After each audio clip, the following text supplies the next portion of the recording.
Monsieur Artoche. Alors, Monsieur Oui, Artoche, cher ami. Monsieur Artoche, il est avec nous.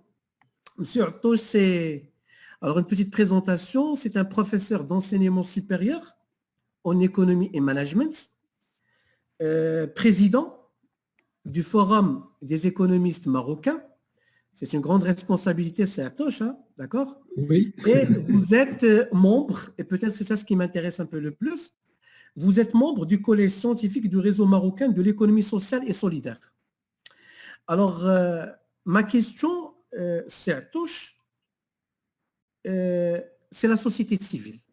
Et lorsque je parle un peu de la société civile, on vise plus particulièrement les associations.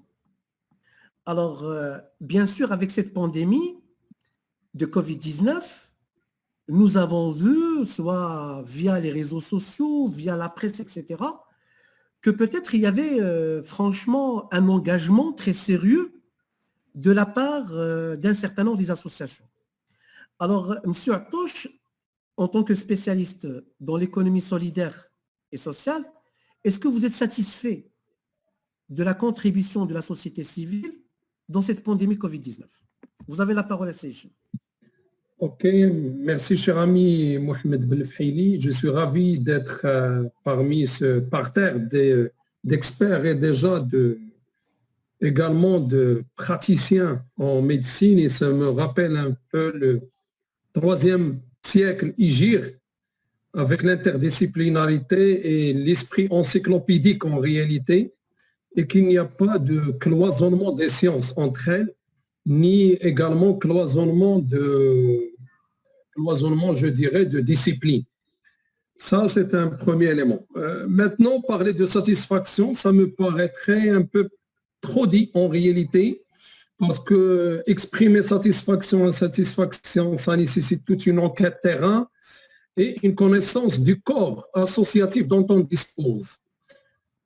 Si vous permettez, en bref, comme vous l'avez d'ailleurs signalé, et d'ailleurs également Madame Bouchra Tsoufik l'avait signalé, c'est que la dimension sociale était très présente dans cette crise multidimensionnelle ayant pour fond la pandémie coronavirus, non seulement pour le Maroc, mais également de par le monde. Et c'est quelque chose qui est partagé par différents pays déjà.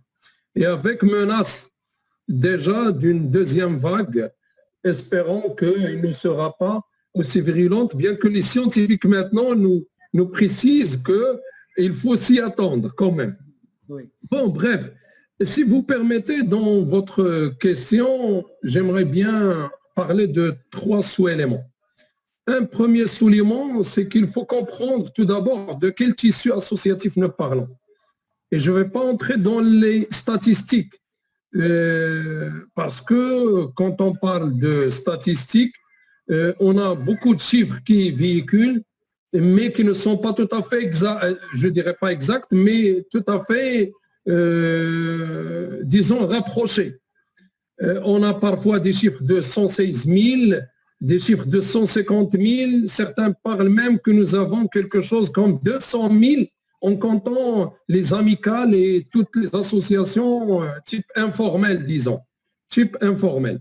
Et du coup, si je vois sur ce paysage associatif au Maroc, ce qui était très présent en réalité dans le coronavirus avec leur action, c'était davantage les associations de solidarité développement et les associations qui répondent à des besoins spécifiques, type santé, culture, appui scolaire, œuvres sociales, voire même sportives. C'est un peu ça, les associations, bien évidemment, quand je parle des associations qui ont une action sportive, je ne parle pas des clubs sportifs. Et du coup, de tout le paysage, beaucoup d'autres associations n'étaient pas très apparentes. Et du coup, c'est pourquoi j'ai dit au départ, on ne peut pas parler de satisfaction. Et je donne des exemples. Les associations, par exemple, professionnelles, publiques ou privées, ils étaient au service des intérêts des corps professionnels auxquels ils appartiennent. Par exemple, la CGM, le groupement, le GPBM, et j'en passe. C'est-à-dire qu'il ne faut pas quand même, quand on parle des associations, comprendre par là que tout le monde est pour la solidarité, pour le don et pour l'appui. Il y en a beaucoup de types d'associations au Maroc qui sont sous la coupole du Daïr, portant bien évidemment la création de ces associations. Vous avez également d'autres associations qui peuvent s'adjoindre à ce deuxième groupe, celui des associations professionnelles. Je cite les associations de microcrédit, par exemple, qui sont considérées jusqu'à nouvel ordre des associations faisant partie du corps associatif. Vous avez les associations du plaidoyer et de droits de l'homme également, plus ou moins qui étaient également impliquées parce qu'on va voir plus loin que dans la question des migrants subsahariens, ces associations, quand même, ils étaient très actives à côté des associations de solidarité.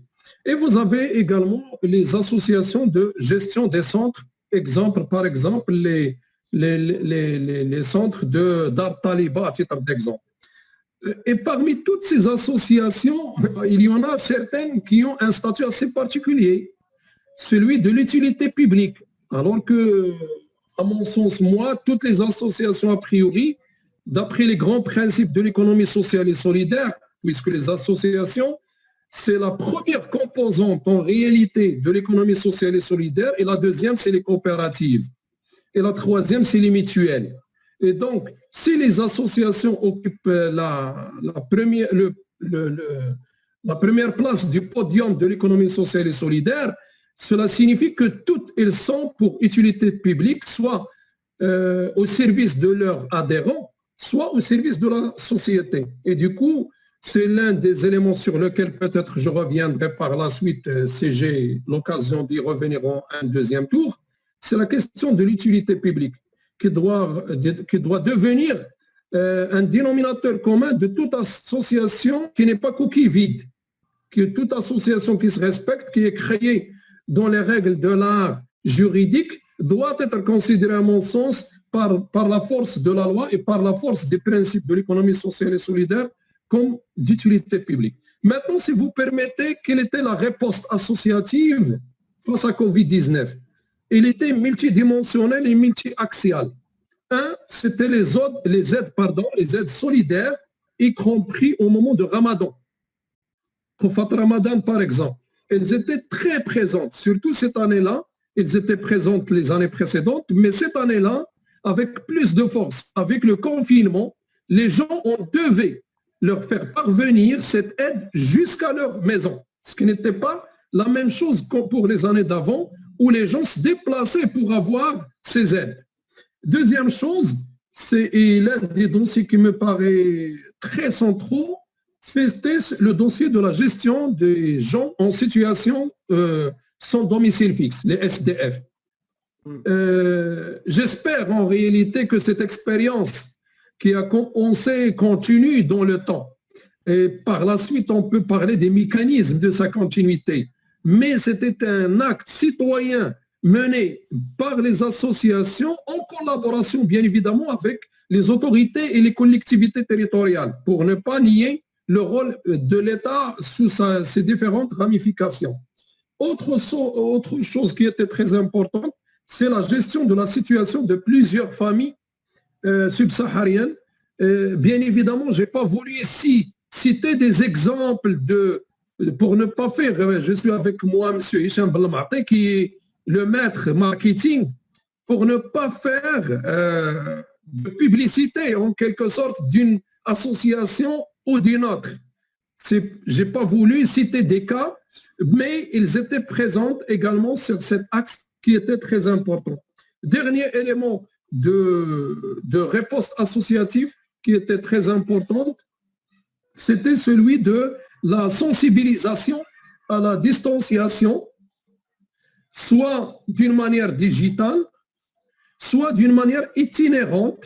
Et nous avons vu les véhicules des associations sillonner les quartiers et les rues et les ruelles même, parallèlement avec les autorités, afin de sensibiliser sur la gravité de la situation, d'un côté, sur le respect de Bqaf Darak et en fin de compte sur la question des gestes barrières. Pour en terminer, un élément qui était très apparent également, et je l'ai senti personnellement, en se considérant comme soit un acteur associatif, soit en même titre un donateur quand il le faut, j'avais senti qu'il y avait trop de contraintes à gérer. Trop de contraintes à gérer sur le modèle économique et financier des associations qui vivent davantage soit sur les subventions, soit sur les dons, soit sur l'équitisation, mais à moindre échelle, et je dirais sur la charité publique, mais ça nécessite des autorisations. Vous aviez également la forte volonté, que nous savons tous que dire association, c'est dire volontariat. Et dire volontariat, c'est dire instabilité des ressources humaines. Instabilité des ressources humaines. Bien évidemment, il y avait également dans l'ère du Covid d'autres contraintes de type procédural qui concernaient les autorisations, plusieurs interlocuteurs, plusieurs tutelles, des coquilles vides qui cherchent seulement à drainer de l'argent, des arrivistes par